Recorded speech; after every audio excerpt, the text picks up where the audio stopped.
Hey there, I'm Michael Bovee. I'm a debt expert. I've been helping people navigate their path clear of really difficult financial situations for more than a couple of decades.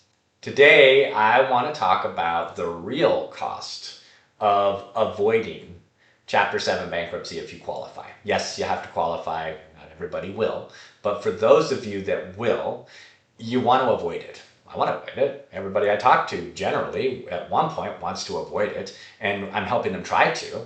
But there's a point where you do math, and well, why? Why are you trying to avoid something that is so clearly going to benefit you?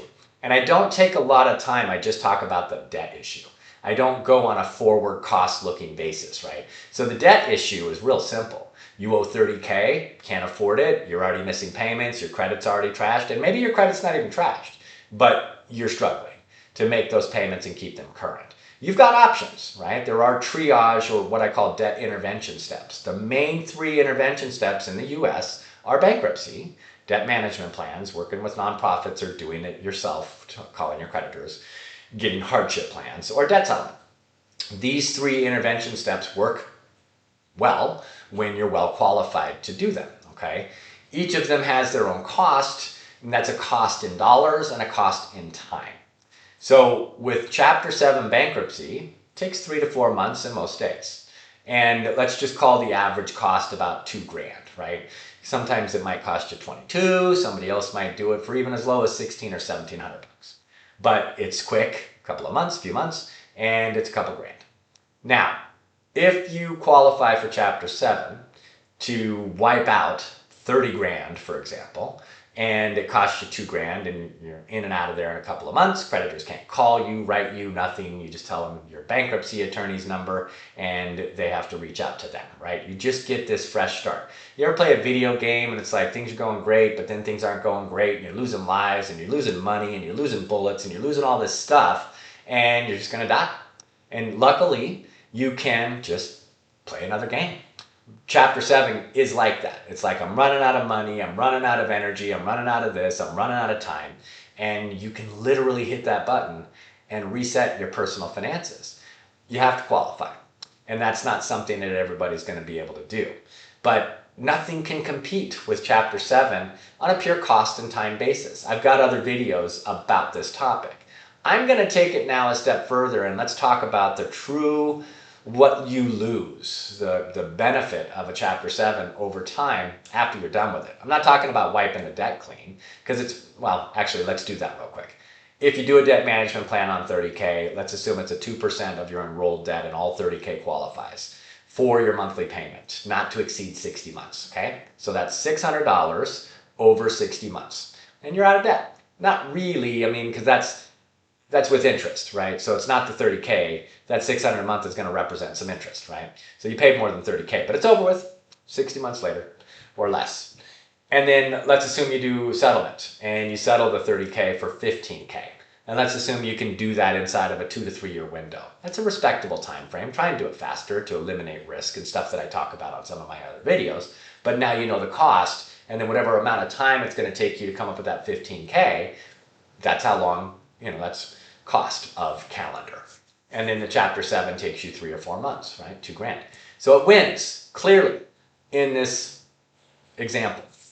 Here's what some people miss in evaluating what Chapter 7 is going to do for them, the true cost of avoiding it, okay? And a friend of mine, Steve Rode, he runs getoutofdebt.org and he does a whole lot of educational stuff. He builds tools, has for years and years and years. Super, super smart dude. He's probably the most productive at publishing guides and things for people dealing with the debt topic. He's got a lot of experience, even more than me.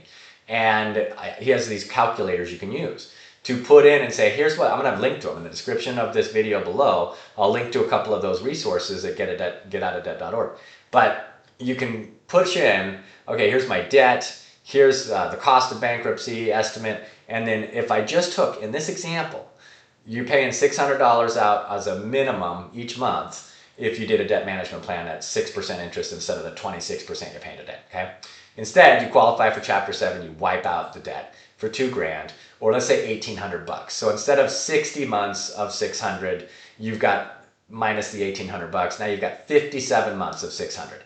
And let's not even say that you're going to set aside $600, because now you're free of the debt. You've probably got some things you got to catch up on and some things you're trying to accomplish. So let's just say you're disciplined enough to instead put $300 a month over 57 months aside into, or to use that extra money and max out your 401k contributions, or set up a self-directed IRA, something, right? Where that money goes in there so that it's going to work for you for the next 57 months instead of you working for money, right? You're taking your exact situation, an untenable debt, I'm drowning, I can't keep my head above water, and you're flipping the script with one bankruptcy filing, okay? This is simplified. Like I said, Steve's got some great tools. I can't do a better job than he did. If you care about your money and your future, and you think you qualify for Chapter 7, do not discount it. Do not think that it's something to absolutely avoid at all costs, because it's not. I help people make these kind of decisions for years and years and years, over a couple of decades. And people are very bankruptcy averse. They don't want to do it. They don't even want to talk about it. They're calling me for a free call to understand all of their options. What they don't know is that I typically like to cover, here's what your payment would be with your debt and these creditors that participate in a debt management plan, or you can call them yourself and get a hardship plan. And then here's what will work for you, debt settlement. Here's how it will work. And oh, by the way, it looks like you qualify for Chapter 7 in your state. And then I send you a packet. You go and do more research. At least now you know which of these three options is going to work best for you and the math that supports each decision, okay? But talk to a local Chapter 7 bankruptcy attorney. Somebody in your county. Those people are the ones that are local to your market, because your Chapter 7 bankruptcy is going to be filed in a federal district court that handles your county. So some attorney in your county or next door county, they file petitions in that court. Maybe there's 6 trustees. They run into them every day. That's their job. And they're going to be able to give you the best boots on the ground intel. Many attorneys, maybe even more than half, offer a no-cost initial consult on a Chapter 7. So take them up on it, right? I like to say you're not getting bankruptcy cooties just by having a bankruptcy conversation. It's part of your research. 1, to know if you qualify. 2, to know if it's going to implicate other things, right? Oh, my household formation, our household combined income over the last 6 months, I definitely qualify, but I have too much equity in my home. Now I can't do it. Well, that's fine, because you crossed it off the list, and now you can look at the math of the other solutions, right? But getting that information, do not discount the fact that it's super powerful. And maybe you get all the information, you go, yeah, Michael's right. Sure thing. I can put 300 over the next 50. I'm still not going to do it. I just refuse. I'm not a quitter. I'm not going to give in. The common sense says you do it, but I'm still here to support you in trying to avoid it. But once you know the true cost, once you really establish, and from a local attorney, that this is something that I can do, I'm just going to choose not to. Fine.